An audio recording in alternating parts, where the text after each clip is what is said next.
Hi, hello and welcome. My name is the Alpha Female and you're listening to Turnbuckle Talk. Whoa! G'day, mateys. Bushwhacker Luke here, 2015 Hall of Famer, and you're listening to Turnbuckle Talk. Yeah! Whoa!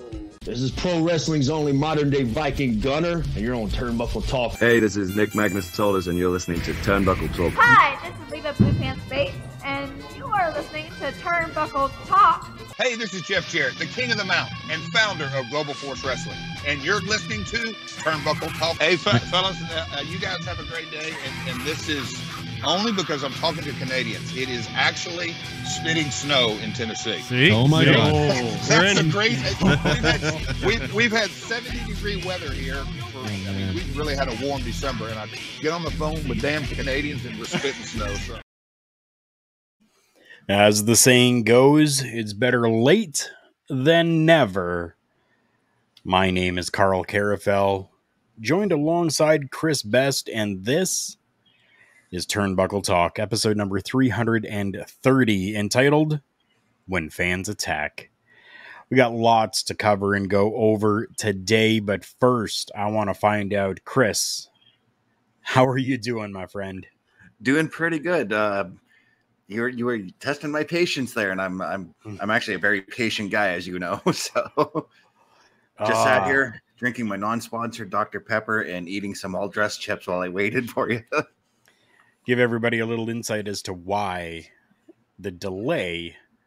My computer decided to restart on me and just go through a continuous loop of updating and then cleaning and then updating and then updating again. And I was just like, you gotta be freaking kidding me. And this was 2 minutes before we were supposed to go to air. It was literally 2 minutes before we were supposed to start. And all of this happened. And it's now, well, what is this? 16 minutes, 36 minutes. Holy shit balls. 36 minutes. So half an hour late because of this issue, but it's all good. All right, JJ? Oh yeah. Life kids me not. Oh my goodness. I was just sitting here I wasn't vibing, but I was just like, you got to be kidding me. Come on now. Like, what's going 2 minutes before? You can't do this to me, dude. You can't do this. Although, I mean, I know I have to change this computer. It's over 10 years old. It needs some work done to it. So, Ed, an exciting episode of NXT I'm hearing so far. Amazing stuff. I'm very much enjoying what we've got. An amazing promo that happened by a certain guy, as well as possibility of a tag team and some situations going on there. If you guys don't know, Ed and Astrid do Taking Over, an amazing NXT broadcast. After the show, they go through and review the show. Usually about 10:15 p.m. Eastern Standard Time. Watch our local establishment for when that comes out. Thank you, Ed, for coming in. And I know you're probably hopping back out and you'll catch the VOD as usual. We're going to start tonight's episode off with, let's go a little WWE news here for a moment. And this one is something that we've heard before, but nothing really ever came to fruition for it. But right now, the WWE once again has an interest in Nick Aldis, but not in a role that you would probably expect. They don't want him for an in-ring talent, but rather they would like to bring him in as a producer of the shows. Now, which show it is, we don't know right now, but we do know that the WWE is looking at pursuing him for a producer agent type of role. Chris, I know that you have some thoughts on this. What do you think about? I certainly do, but I got a question. I thought his deal with Impact was for a few years. I'm curious as to what happened there.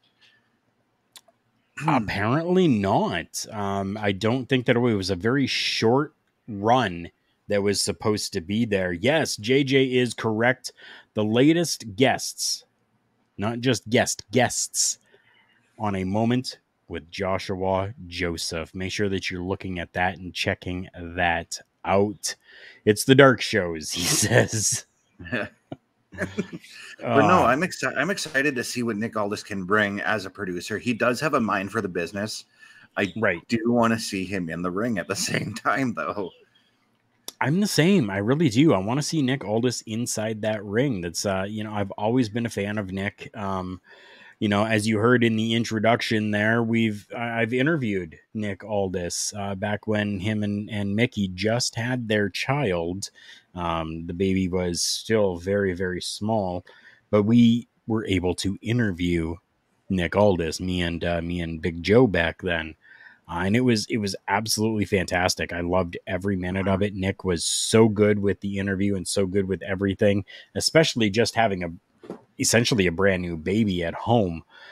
I've been a fan before that interview, and I'm still a fan of Nick Aldis and his work now. For me, Nick brought prestige back to the NWA and the 10 pounds. Oh, 1000%. Yes, he did.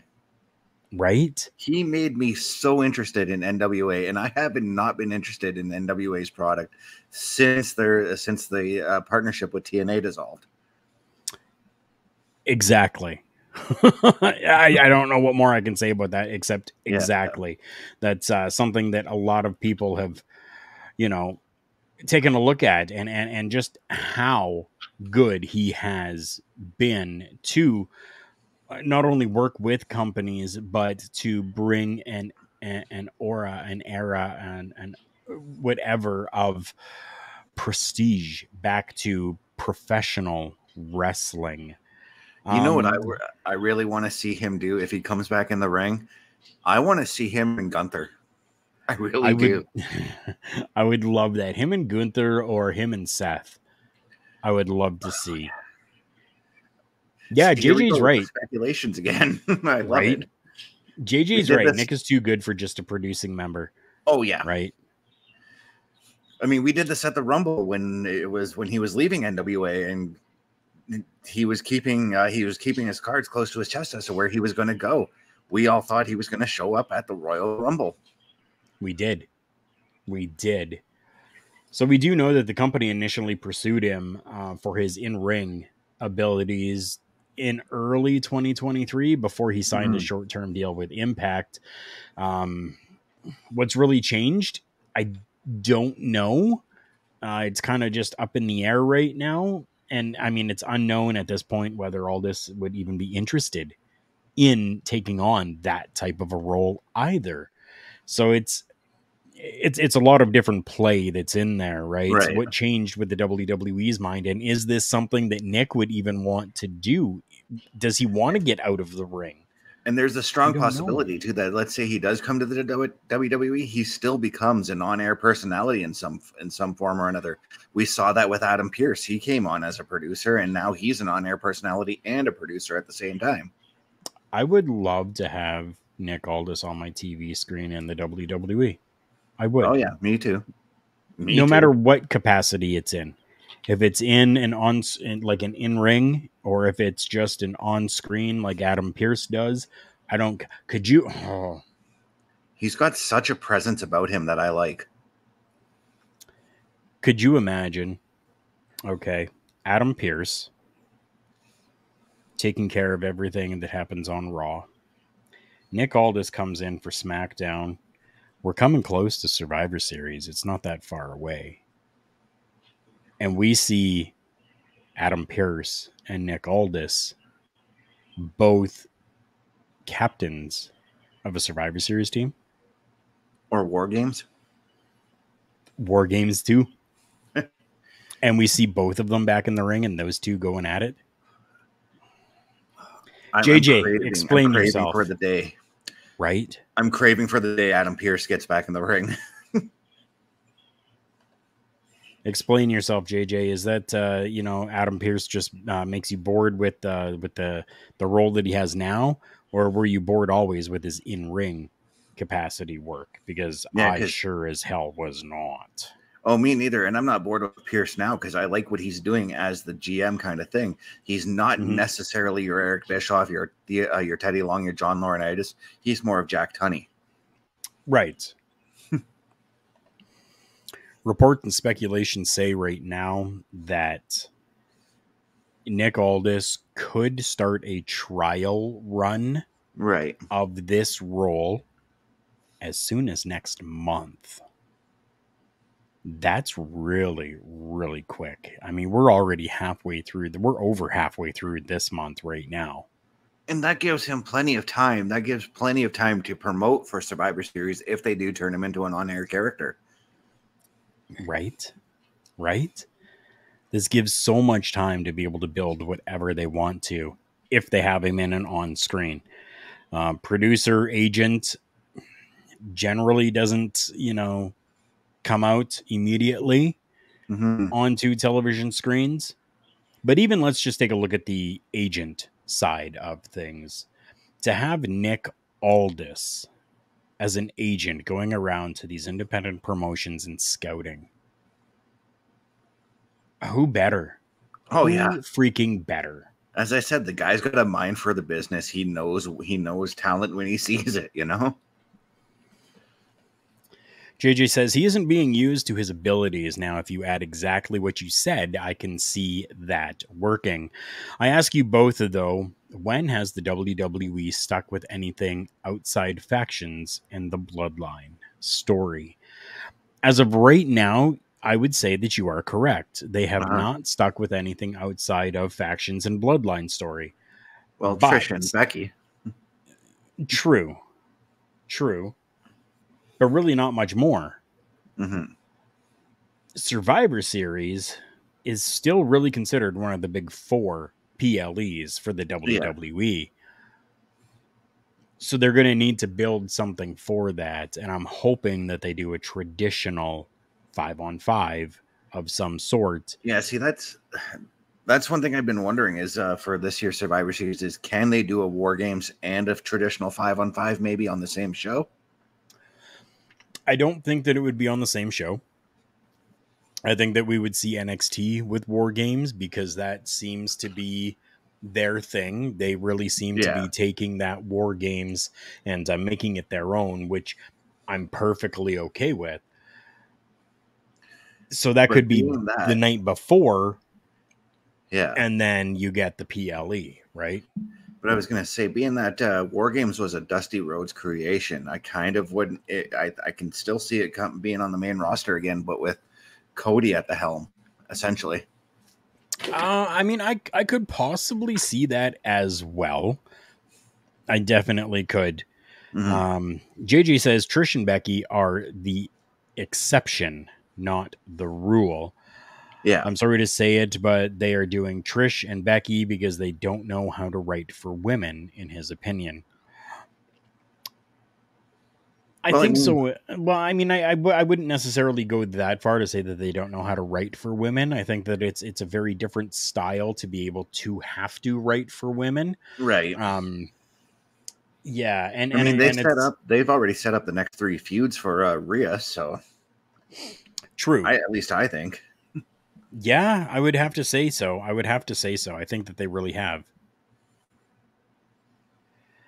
Yeah, it's going to be very interesting, though. Yeah, and we know I'm looking forward to see what Nick brings to the product. Right, and they're saying as soon as next month. So that's the other away. question is which roster is he going to work for? Does he do NXT? Does he do SmackDown? Does he do Raw? At this point, we have no clue. Yeah. No clue. So it's a wait and see game on that one. It is. We got more wait and see when it comes to AEW as well. AEW has been doing very well with ticket sales as of late, and we now have more word on ticket sales for All Out. That being a whole new section of the arena has been opened up. So, as of right now, the current setup for AEW's All Out pay-per-view that is happening at the United Center in Chicago, Illinois, is set up for 10,564 people. Current tickets sold or tickets distributed is 7,621, leaving less than 3,000 tickets available. And I think that now that is including these new sections that have been opened up, which is pretty much the upper bowl. A bunch of the new sections added are on the hard cam side, and they're in the upper bowl. Mm-hmm. What do you think about AEW and this? I don't want to say huge rise to popularity of everything, but the fact that they are able to sell these many tickets that they have to open up another section to allow more fans to come in. Well, let's put it this way. They're in Chicago. The Chicago market has actually been fantastic to AEW for one particular wrestler. But the United Center is a huge arena. It's a 24,000 seat arena. So it kind of doesn't blow my mind that they're slowly rolling out these tickets and getting all these seats and sold off to people. And like I said, I've been saying this in the past, we're post-pandemic. So right now there's still a lot of people who are hungry for some kind of entertainment. So right, it doesn't surprise me that they sold the 7,000 as fast as they did when they opened up 10,000, and now they're having to open up more. It really doesn't surprise me, but I'm really curious about what the setup for All Out's going to look like at the same time. Well, if you'd like to check that out, you can see the layout diagram available on Twitter from WrestleTix, TIX. You can follow them. You can take a look at their Twitter page, and they actually give you a visual for AEW All Out, showing you where the entrance is going to be, where the ramp is, where the ring is, and a third of the arena isn't even being used from what I can see in this visual. So that makes you, that kind of takes away a lot of that. What did you say? 24,000 seat arena? Yeah. Yeah. I don't think it's going to beat SummerSlam 94, which was also at the United Center. And that was a complete sellout from what I remember. But also, 94 didn't have a big set. So exactly. Did not have a big set at all. It'll be interesting to see what they do. I just thought that it was really good to note. That the ticket sales are going very well. The fact that they're still rolling out tickets for the Wembley show the week before. So, right. They are doing so good for themselves right now, and I'm happy about it. Whether you're a fan of AEW or not, they are giving us entertainment and professional wrestling. And I am a professional wrestling fan. As am I. So I said this years ago. I know people were bashing AEW and calling them a t-shirt company before things even got rolling. Right. I sat back and played the waiting game and just said, okay, let's see where this is going to go. Let's see if they are going to present a legit competition to the WWE. And they're not quite there yet, but they're on their way. They're on their way. Yeah, I wouldn't say that they are competition right now for the WWE at all, but they definitely are making some headway in that department for sure. Let's move to August. In Australia, Game Changer Wrestling, GCW, another company that has in recent years really grabbed some limelight, really come into its own. They are now going to be going out on a tour. The promotion is going to be going to Australia in August for 3 days. the 25th in Sydney, 26th in Melbourne, the 27th in Brisbane. So far, talent that has been included seems to be Joey Janela, Everett Connors, Maki Ito, Effie, Steph DeLander, Gringo Loco, Ali Ketch, and Charlie Evans. Now, we do know that this is legitimately happening as tickets are on sale right now for it. And the tour is actually going to feature GCW versus the Australian promotion Renegades of Wrestling. I think it's absolutely fantastic, considering Renegades of Wrestling includes Shazza McKenzie, Royce Chambers, Tommy Knight, Chanel Phoenix, Delta, so many other names that, are there that you might not really be aware of, even names like Rat Daddy, Yeah. a wrestler that was trained by Bronson Reed. So there's like Bronson Reed did training, but all right. Yeah. So, I mean, like there's some good names that are there. And this isn't, really the first time that GCW has done this, where they've gone and worked with other companies. I'm just surprised that it's Australia. I'm happy for them, but you don't hear very much about the Australian promotions. No, you don't. And Australia is basically an untapped market for a lot of talent. I mean, we mentioned Bronson Reed. We got Grayson Waller, who's from there. We have the Iconics, both of them from there.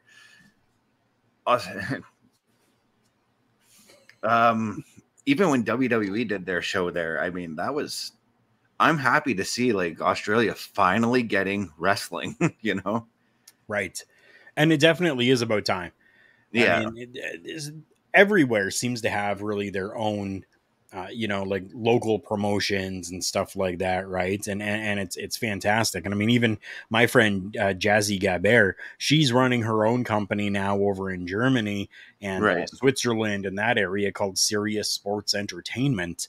And it's absolutely fantastic to be able to see that still there is independent promotions that are able to run without really necessarily needing that rub from the WWE. They can go out there and still do really good things. GCW never needed a rub from the WWE to get them over. Sure, it helps. Impact was just in Australia too, weren't they?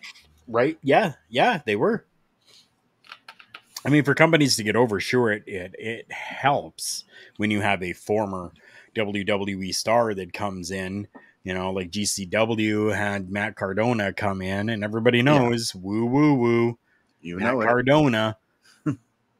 Everybody knows, right? But you get these other companies like Renegades of Wrestling. Like I've never heard of them, to be honest, but I'm going to be go looking them up now. I'm excited for this, and I'm excited for GCW. I know. Okay. Are you a fan of the type of work that GCW puts out? Yes and no. There are moments where I want to watch just some hardcore beat 'em up wrestling, and I will go to GCW for that. Okay. But what I love about GCW is the fan base. Just from watching from our close friend of the both of ours who posts videos from GCW shows he visits. The fan base is what I like the best about their shows. It's Philly-esque. Yeah.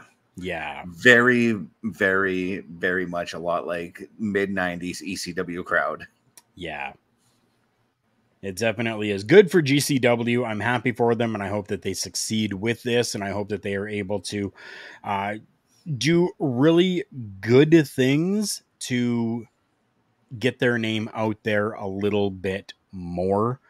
Again, like I said, this isn't the first time, they've had an international promotion for an event either.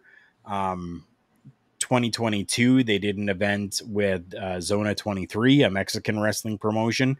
That same month and year, they did an event with Japanese promotion Pro Wrestling Freedoms. So yeah. I love seeing that these companies are coming together. These smaller companies are coming together. And let's say these companies are not coming together the way AWA tried to get everybody together to do Super Clash, because there was a Super Clash backstage when they did those shows. But no, I'm very happy, especially for Australia as a whole. I want to preface this by saying I've been waiting for the Australia wrestling market to actually blow up since Hulk Hogan brought his show over there many moons ago against Ric Flair and did that tour of Australia. Right. Yeah, I'm very happy about it. I definitely am. Let's move into some AEW news right now, and I want to talk a little bit about Owen Hart. And we're going to talk the Owen Hart tournament that happened. Rest well, Owen. You know we still think about you. Not a day goes by that I don't stop and think about him. Right? Not a day. Not a day. They just had the finals happen, and I'm pleasantly surprised. Yeah. Okay. So there was live coverage, the July 15th episode of AEW Collision. This week's episode, or that week, came from the Calgary Stampede Saddle Dome in Calgary, Alberta, Canada. And the July 16th episode featured the Owen Hart Cup finals. So what are we at? We're at the 18th. So yeah, it happened already. Okay, cool. Just want to make sure. Yeah. Want to make sure. Didn't want to spoil it. Well, if you haven't seen it yet, I know alert. So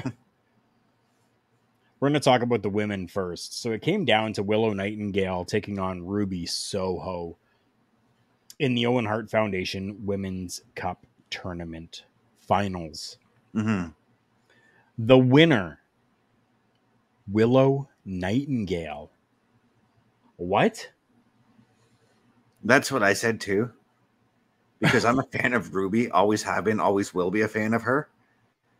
I wanted her to win, but I'm fine with Willow winning at the same time because, like you do, Karl, I'm gonna play the wait and see where they take this. You know, this wait and see, just for context, comes from last night's edition of Monday Night Raw.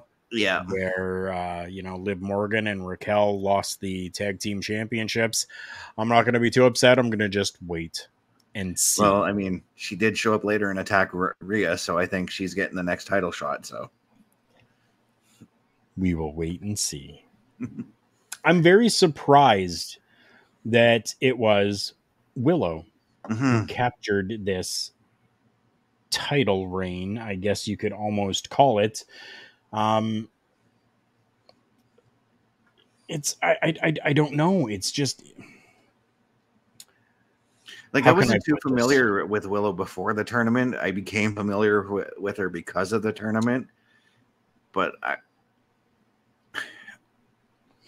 I'm on the I don't know side too because I've seen Ruby for years and years and years wrestle. You know what I mean? I am not a fan of Ruby Soho. 100%. I will come out. I never have been. I don't think I ever will be.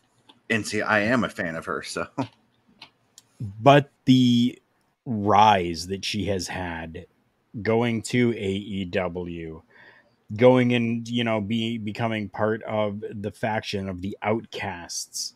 Which I like that faction. I'm actually really enjoying that. I like the faction too. Don't get me wrong. I do. It would be better if Ruby wasn't there, but I digress. Willow Nightingale gets the upper hand and eventually hits a power bomb for the victory. I thought for sure that Ruby was going to be taking this and that it was going to be just the names that everybody knows winning these tournaments. But it is not. And it clearly is not when we make our way to the men's side of the Owen Hart tournament. Yeah. Where we had CM Punk taking on Ricky Starks. In a fantastic match, by the way. Punk tries for the GTS. Starks counters and hits Punk with the spears. Stark brings Punk back into the ring, but the opponent regains some momentum and locks in a submission hold. Punk hits the Hurricanrana. Starks counters with a roll-up, and it goes back and forth for a pin. Eventually, Starks gets the win by a roll-up and holding the ropes. So still keeping CM Punk with that baby face on him and giving Starks still that little heel touch to him. Yeah, I was just going to say that finish sounds very Owen Hart. Right? Owen would have done the same thing. Definitely. JJ, I don't know. There's something about her. Just something about her that just does not sit well with me, so I cannot be a fan of Ruby. I'm sorry to break your heart. I got some Band-Aids. I can help you piece it back together, though. Don't you worry. Starks swam. But I kind of understood why they gave the Owen Hart Men's Cup to Ricky, because I know that they are trying their hardest to push Ricky. There's been a lot of start-stop pushing with him. There has been. And that's why I was really confused by this, because they've given to him before. Yeah. It has not worked out. They have pulled back a little bit. They have given to him again. It has not worked out. They pull back and they regroup and they go back to the drawing board. They bring it and give it to him again. And it just seems to be this continuous cycle. So I'm hoping that this time around, right? This time around, they kind of do something a little better, maybe you could say, and actually allow him to work properly and be this tournament cup champion and do something maybe a little bit different with it and allow him to not necessarily defend that championship, but maybe brag about being that, tournament champion all the way until the next one and get over as that heel with the crowd, as always coming out and gloating about being the best because he took out all these other guys in this tournament. I don't know. Basically doing what Baron Corbin did when he won the Andre the Giant Battle Royal. Remember, he was coming out week after week with the trophy and bragging about how he eliminated everybody in the Battle Royal and all that. Yep. And that worked for Baron, by the way, too. But no, I'm excited. I like Ricky Starks. I hate the fact that they were doing all these start-stop pushes on him, because he is a talented wrestler. He more than deserves the Owen Hart tournament. I think so as well. So congratulations, Ricky Starks. Yeah. Congratulations, Willow Nightingale. And I guess congratulations once again to Willow Nightingale for this next topic, where Willow Nightingale is going to be challenging for a championship title against Athena at Death Before Dishonor for the ROH Women's Championship. Death Before Dishonor is going to be on Friday, July 21st. So this Friday is when it is going to be coming up. The recent victory for Nightingale over Athena in the Owen Hart Foundation tournament kind of led to the AEW ROH officials kind of looking at this going, hey, we can make a rubber match for this. Yeah. And this is going to be great. We can put it on to pay-per-view. We can make it for the championship. And now Willow's won this tournament. So it just kind of adds another little level to things going, hey, okay, she just won this tournament, which means that she could become this champion as well.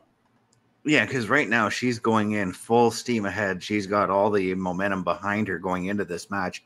As does Athena. She's been on a bit of a roll lately too. So yeah, she definitely has been. Can I just say this? When she was Ember Moon in WWE, Athena, I'm talking about here. Yep. You could see that she lost her steam.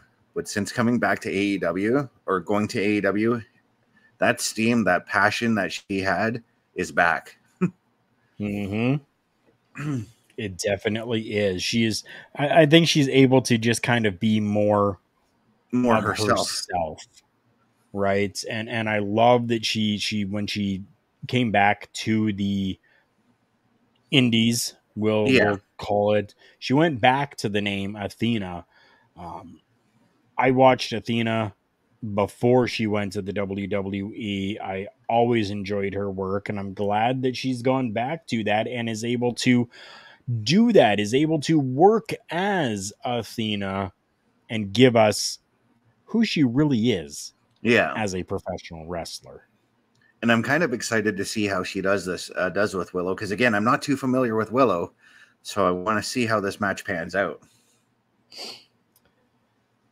Now, I do want to say that Athena has been very dominant throughout her 219-day reign as the Ring of Honor Women's World Champion, having victories over Mercedes Martinez, Sky Blue, Kiera Hogan, really solidifying herself as the face of the women's division when it comes to Ring of Honor. I, just like you, am excited to see this matchup and what happens. I'm excited for it. I'm very excited to see this. Let's continue on with women for a moment, if we shall. One of my favorite women wrestlers outside of the WWE is Deonna Purrazzo. Trinity is not one of my favorites. But Trinity was able to come in and take the Impact Wrestling Knockouts Championship at Slammiversary by tapping out Deonna Purrazzo. This one has my head being scratched, thinking, what in the blue hell is going on and what happened here? See, anytime I hear something about happening in Impact, I'm doing that same thing, and I'm just scratching my head thinking, what the hell? Deonna Purrazzo is an extremely talented woman. Trinity is too, to a certain extent, but she just came to Impact. I think it was just a little bit too soon to hotshot that belt onto her. Right. I think so as well. I 100% I do. This is Impact saying, hey, look, WWE, we took one of your top women stars. We're going to put a belt on her, a belt that you couldn't do in WWE, even though they did do it. Right. And what kind of gets me is that she has only been with the promotion since May 4th, the May 4th episode. Yeah. Right? Like I said, it's hot-shotting the belt onto her. It was pre-taped. It was a pre-taped episode. But for me, it just is too quick, too soon. I don't like it. And I don't like that she made Deonna Purrazzo look weak, I guess you could say. Mm-hmm. Deonna Purrazzo has been somebody who is very, very dominant in the world of women's professional wrestling. You're right. And now all of a sudden, this person comes in, not with the company very long, and is able to tap her out. Yeah, this makes it just... I don't know, man. I don't either. I don't either. Now, I do understand that Trin has kind of remained undefeated throughout all competition that she's really gone to, you know, facing like Giselle Shaw, Kylan King. Right. And I get that, right? But I wouldn't even put Giselle or Kylan King on the same level as Deonna Purrazzo right now either.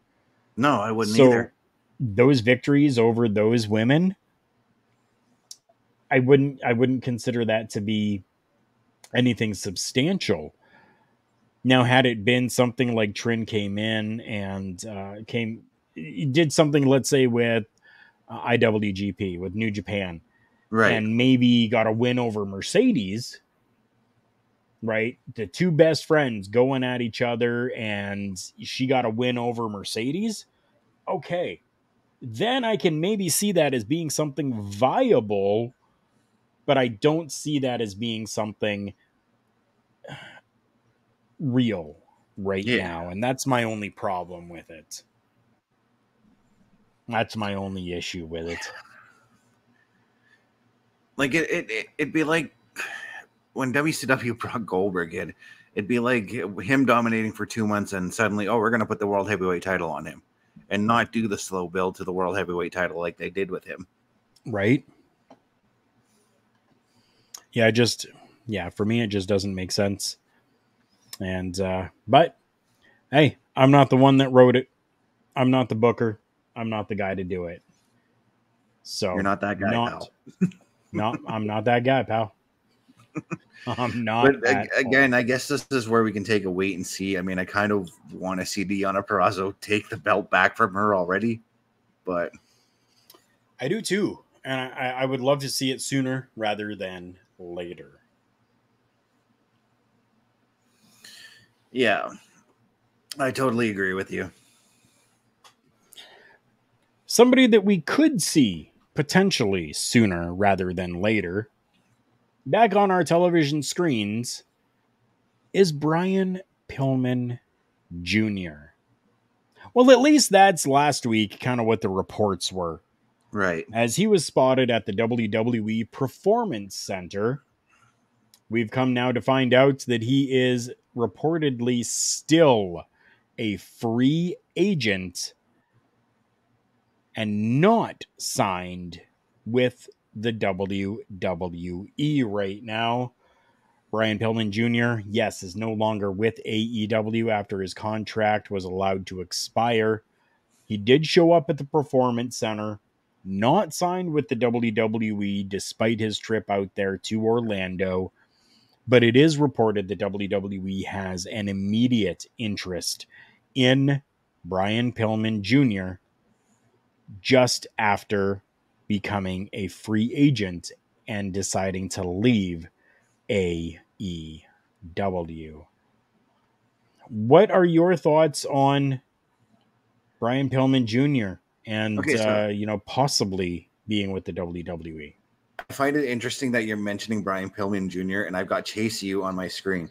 I said I wanted him to work with the Creed brothers, but I made the mistake in confusing the Creed brothers with Chase U. Right.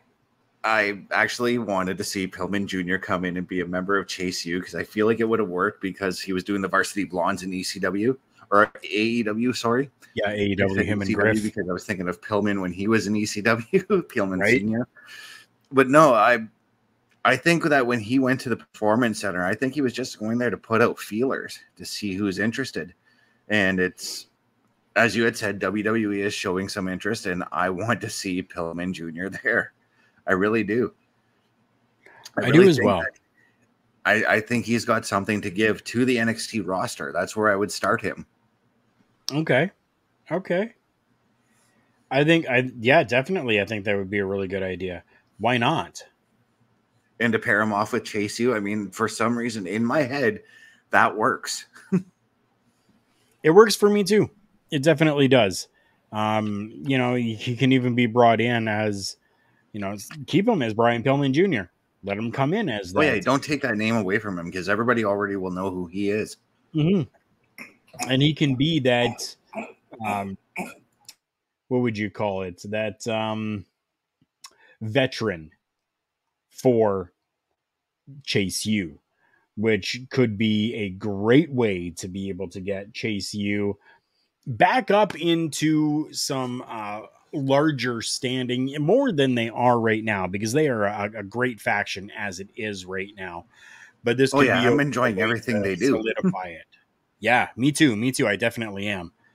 But this could be a way to bring them over the top if they were to have the veteran Brian Pillman Jr., who learned from his dad, Brian Pillman Sr. And, you could play those angles and it would work great. Oh, yeah. Before we get to our main topic of the night, we need to give some shout outs here right now. I want to make sure that everybody knows about Rogue Energy. Rogue Energy is an amazing sponsor of our local establishment where you can get amazing energy drinks that are non-GMO, that are gluten-free, that are less sugary than all the other drinks out there. They give you a great pump with no crash. Use our promo code OLEPODS at the checkout to get yourself 10% off your entire purchase. Not the first time, but every single time.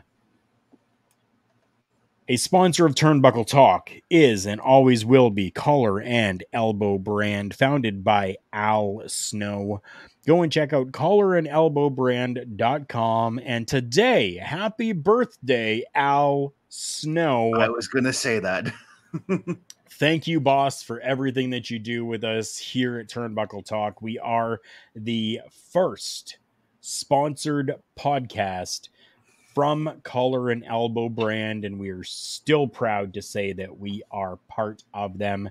While you're there at collarandelbowbrand.com, use the promo code JKPodcast for 10% off your order there as well. It actually surprises me when I'm watching Raw, SmackDown, or NXT how many Collar and Elbow shirts I actually see in the crowd nowadays.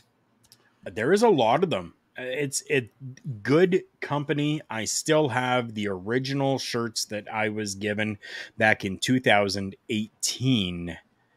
That tells you how long and good these shirts are. Go and check them out. Huge thank you to our friends over at realwrestling.net. Turnbuckle Talk is international, as realwrestling.net, a UK-based company, runs this program as well. Huge thank you. Go and check them out. News and views by real fans over at realwrestling.net. Our last topic for the night is a little bit of a touchy subject for a few. That pisses me off. Right.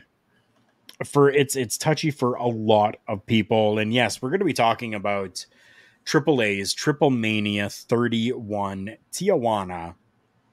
The event there actually saw Don Callis and Kenny Omega continue their ongoing little rivalry that's happening. And at the post-show press conference, Callis's protege, Takeshita, attacked Kenny Omega.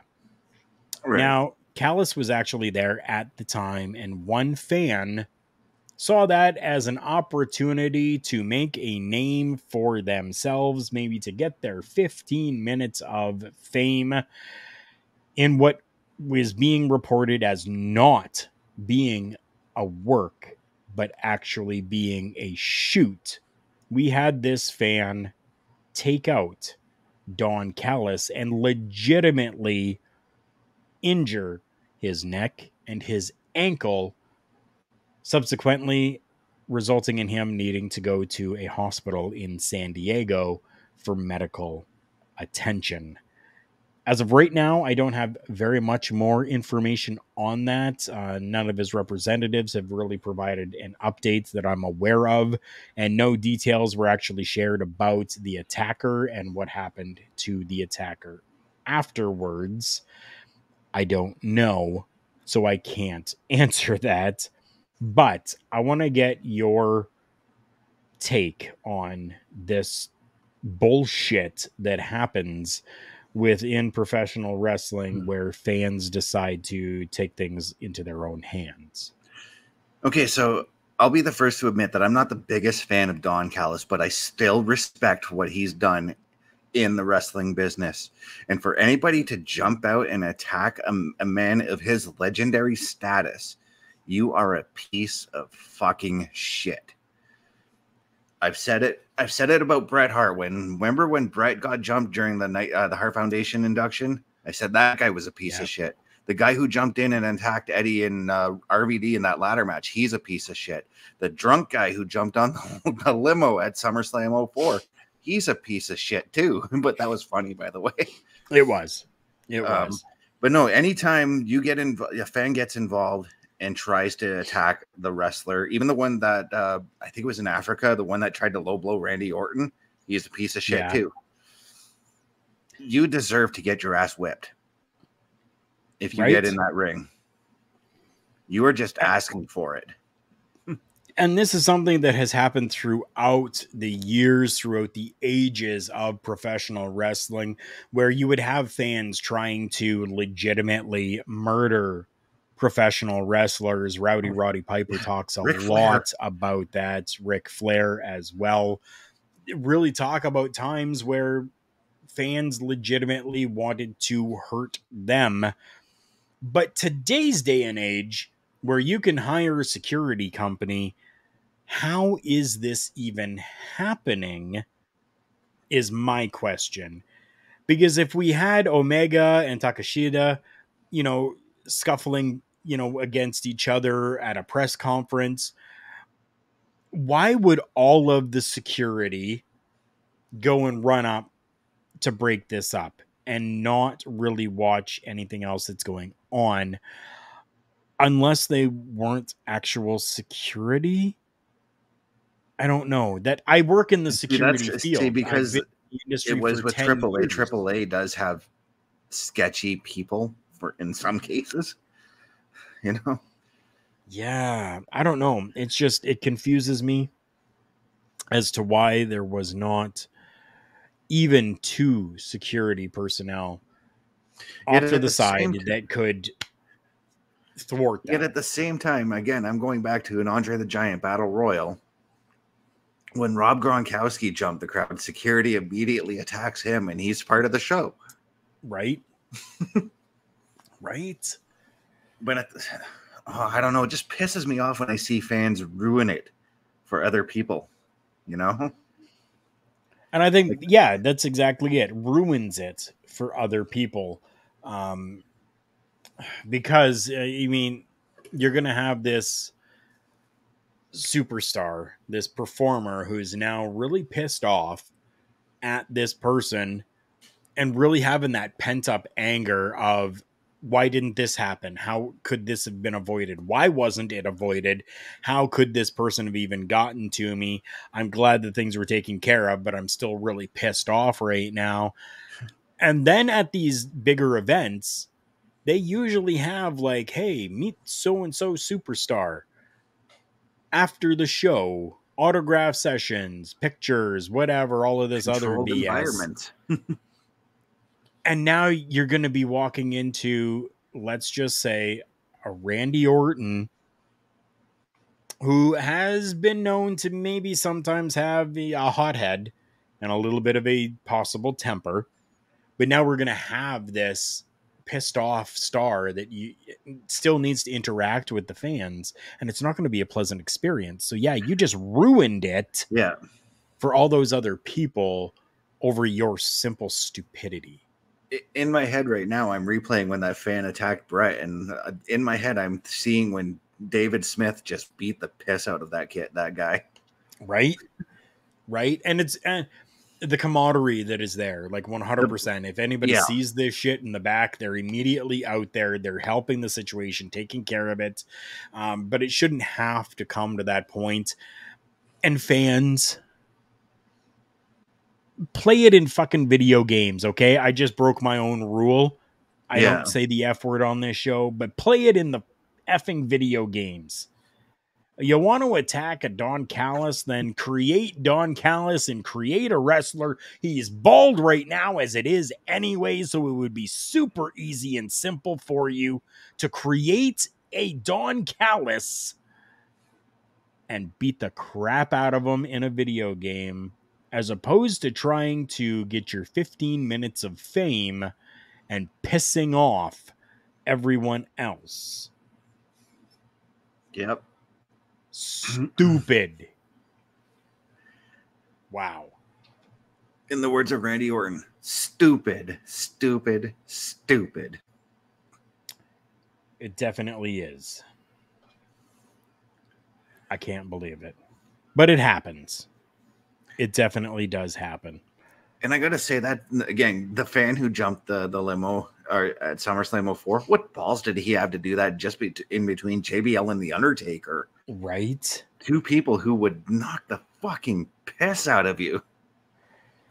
So for those of you, because this never made it onto television or anything that I am aware of. It did in a small, quick shot. Okay. So we were both at that show live as it happened. I was up above where the ramp is coming down here. I was up in, the first set of risers. Directly across from the limo. I saw everything. I saw the ring, the ramp. Everything was great. Fantastic seats for me. But the limo was there. And you see this guy. Did he not run from the front all the way up across the back, or was it back to front? He came from on the left side of the stage through the crowd there, hopped the barricade. Undertaker and JBL were still fighting in the ring. Yeah. And he got up on the limo, and you see like 6 or 7 guards just jump out, and he's running up and down. He's got a shirt. He's fucking waving it around like it's a lasso. And I think Taker and JBL saw that, and they called an audible and continued their brawl on the outside. Yeah, I believe so as well. Very lucky, because obviously the limo spot was afterward. gimmicked. Yeah, the spot afterwards. The limo was gimmicked. Very lucky that this fan going across the top of that did not actually fall into the limo as JBL did through the choke slam. I just keep thinking, what if he got in between JBL and Taker? JBL and Taker would just beat the living piss out of him. They would have. They would have. There wouldn't be that person anymore, I'm sure. Yeah. Oh, yes. I'm wearing my Turnbuckle Talk shirt, as I generally do. You can find that at karlkarufel.redbubble.com. So much over there for different merchandise having to do with Turnbuckle Studios, and even some our local establishment stuff that I am a part of, including Paramindful and Monday Night Raw Watch Along. Go and check all of that out. It would be greatly appreciated, because everything that goes into that for you guys buying merch comes back to me and into this program for all of you. Chris, we're going to work on things, but where can the people find you for right now? All right. You can find me at on Twitch at CBRS_entertainment. Find me at YouTube at ChrisImage83, channel name CBRS Entertainment as well. I'm still I'm trying to work on just trying to get some gear for my gaming channels. Those are my gaming channels right now. I'm actually going to be looking into doing a Twitch for my kayfabe name, because my Twitch and my Facebook, that's my personal stuff. So right. Maybe I'll do a kayfabe Facebook for this channel, for us.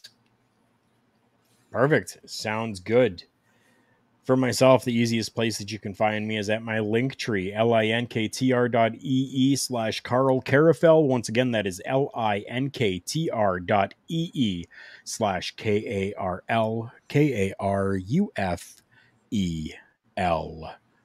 For Chris Best and for myself, Karl Karufel, thank you so much, everybody, for joining us here once again for this edition of Turnbuckle Talk, episode 330.